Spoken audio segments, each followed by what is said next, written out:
This is problem 13.122 on page 875. A truck is hauling a 300 kilogram log out of a ditch using a winch attached to the back of the truck. Knowing the winch applies a constant force of 2,500 newtons and the coefficient of kinetic friction between the ground and log is 45%, determine the time for the log to reach a speed of a ½ meter per second. So here's our truck. It doesn't matter if it's a truck, that doesn't really matter at all. What matters is the fact that the truck is stationary and uses a winch off the back. So we're just pulling a log with a rope. Okay. Now, there's some tension T in that winch, and they told us that that force is 2,500 newtons. There's a coefficient of friction of 45%. It's kinetic friction because it's sliding. And we're interested in a final velocity of 1/2 meter per second. Why? I don't know, but that's what they told us. The log's mass is 300 kilograms. So we're supposed to determine how much time. So this is an obvious impulse momentum problem because they're asking about force versus time. Okay? The first thing I'm going to do is make a free body diagram of the log because I want to make sure I include all the forces. In impulse momentum, often what we do is try to neglect a force if possible, but this is not a fast moving thing. This is relatively slow moving. So the weight is going to have a significant impact. The friction will have a significant impact along with the tension. Okay, so I'm not going to apply F equals ma from this, but I do need a free body diagram in order to identify what forces will end up having an impulse. Okay. Now, I think they gave us an angle, and I didn't write it down. It's 20 degrees. This is more than a 20-degree angle the way I've drawn it, so forgive my drawing, but there we are. Isn't there also a normal force? Yes, thank you. There's also a normal force. Otherwise, there wouldn't be any friction force. Thank you, I missed that. So what I'd like to do, because the direction I care about is this direction on the incline, right? So when I write mv1 plus the integral from state 1 to state 2, all the forces that act over time that change the momentum from what is, of course, 0 because it starts from rest, to the velocity. I'm talking about a direction along this line. Does that make sense?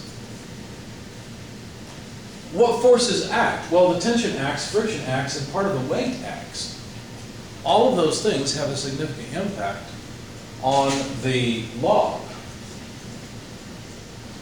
So how are we going to resolve that? Well, all we really need is the component of the weight that acts back in this direction, right? So that component is what I want, all right?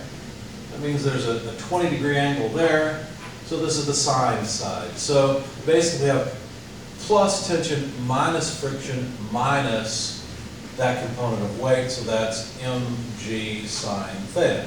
And all that's well and good, except I realize, wait a second, I also have a friction force. And the friction force is related to the normal force. In fact, this component of the weight, the vertical component, must balance the normal force. Why? Because the log doesn't accelerate this way.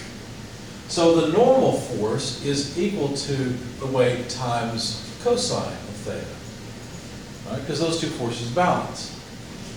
And if I want the friction force, then the friction force will have to be the friction coefficient times the normal force. In other words, this will be our friction coefficient times the normal force, which is weight cosine theta, or mg cosine theta. So all of the forces, the sum of the forces that act are tension minus mu mg cosine theta minus mg sine theta. Those are all the forces that act. And notice the signs indicate the direction. The tension acts in what I'm apparently defining as the positive x direction going up the incline. Because I made the tension positive, these other two forces negative. Okay? And of course, we'll end up hopefully with a positive velocity if I work all my math correctly. So if I factor some things out, this would be tension, and I need to keep this separate.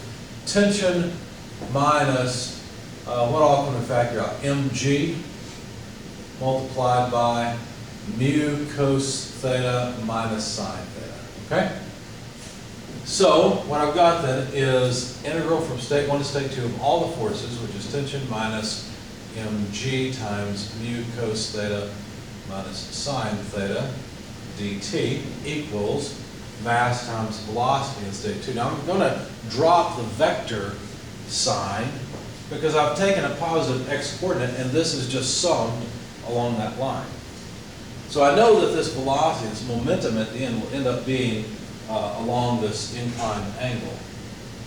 Now the tension doesn't change, mg doesn't change, mu theta doesn't change. Those are all constants. T minus mg times mu cos theta minus sine theta. So what's going to be left? Well, the integral from state 1 to state 2 dt. So it's just time.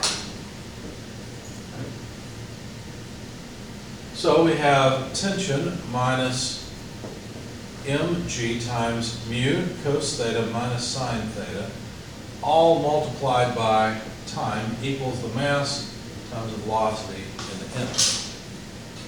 Now what were we told? Let's see, 1/2 meter per second. I did write that down. So we've got this part. We've got the mass. We've got the tension. I think their question was, yeah, in fact, we've got all this. Their question was how much time will this take? How much time before it's moving at 1/2 meter per second? So let's solve for time. The final momentum will be divided by all of the forces that act over that time.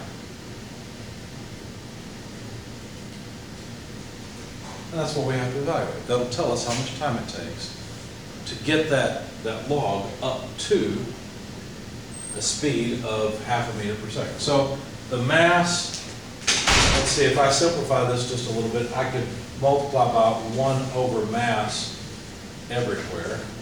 That will cancel this mass and just leave me with, of course it's times that, it'll leave me with 1 over mass here. So I'm kind of messing things up. What I'm trying to say is tension over mass, I only have to put it into the equation once. I don't need it everything. That way I don't have to write it over again. Anyway, 0.5 meters per second divided by a tension of, what was it, 2,500 newtons, divided by the mass of, what was 300 kilograms, minus g, 9.81 meters per second squared, times mu, the coefficient of friction. Looks like I'll go off the video a little bit, but all I'm doing is following the equation. Mu, the coefficient of friction is 45%, and then I just need cosine of 20 degrees minus sine of 20 degrees. Okay. Let's be careful with our units. I've got meters per second squared here. Do I have meters per second squared here? Yes, because a newton is nothing more than a kilogram meter per second squared. So you see how the kilograms are going to cancel. I'll be left with meters per second squared. Okay. So we've got meters per second in the numerator, meters per second squared in the denominator for a total unit of what? Seconds. So plug that into your calculator.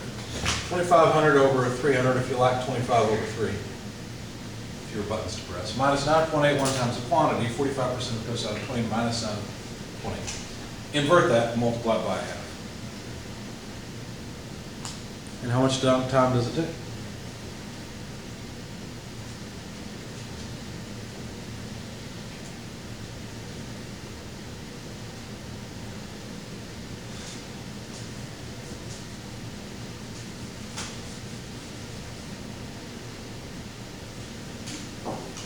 I'm getting 66.31 milliseconds. Seems really short to me. I thought they'd probably set up a problem where it had an answer on order of seconds, but maybe that's how much time it takes. Anyone have a different number? Or the same number? Oh.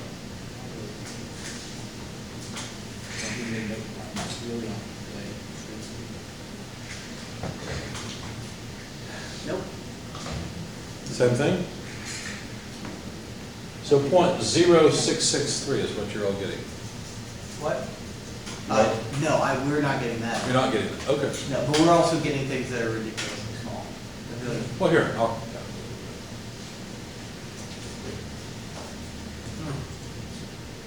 What'd you get, what did you get? I got the 66.31. Okay, but you're probably right.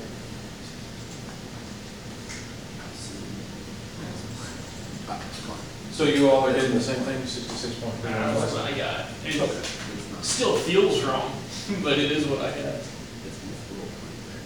Oh, okay, we got the same thing. Okay, all right. So in seconds, this would be 0.0663 seconds, I guess, right?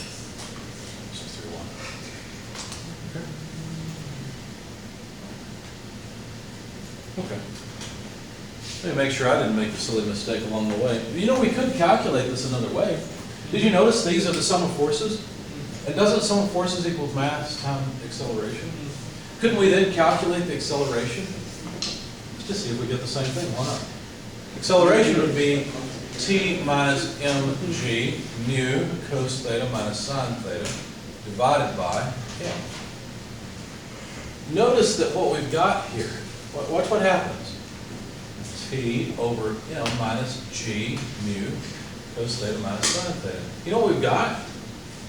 The acceleration. Exactly what was in the denominator. And notice that if I then use kinematics to say, well, velocity equals acceleration times time, rearrange that, because this is a kinematics equation, right? Chapter 11. We could say, well, in that case, let's see, the amount of time it takes to get to a certain velocity depends on the acceleration. It's just velocity over acceleration. That's exactly what we've got, velocity over acceleration. So we'll get the exact same thing. Right? This is something that's interesting. For simple problems like this, a combination of sum of forces equals mass times acceleration and kinematics, chapter 11, so chapter 11 and chapter 12, will yield the same result that this impulse momentum rate does. Okay? Which is kind of interesting. If you were to use kinematics from chapter 11 to talk about displacement versus time instead of time, I should say, then it would yield something very much like an energy analysis would yield. Okay. Questions about this problem? All right.